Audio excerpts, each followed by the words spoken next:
Price action trading is a type of technical analysis that involves analyzing the movement of prices on a chart to make trading decisions. Here are the steps to follow for price action trading. Determine the trend.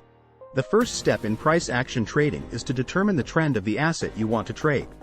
This can be done by analyzing the price chart and identifying the highs and lows of the asset over a specific period. Identify support and resistance levels. The next step is to identify support and resistance levels.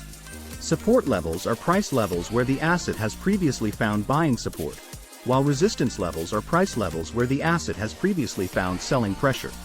Look for price patterns. Price action traders look for price patterns on the chart that indicate a potential change in the trend. These patterns can include head and shoulders, double tops, and double bottoms. Use candlestick patterns. Candlestick patterns are used to confirm price patterns and identify potential trade opportunities. These patterns can include bullish and bearish engulfing patterns, hammer and hanging man patterns, and doji patterns. Apply indicators.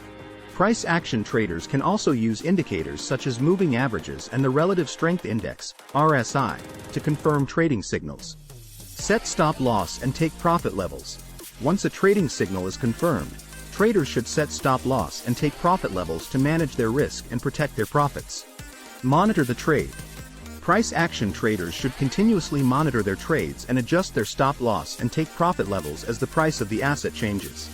In summary, price action trading involves analyzing the movement of prices on a chart to identify trends, support and resistance levels, price patterns, and candlestick patterns.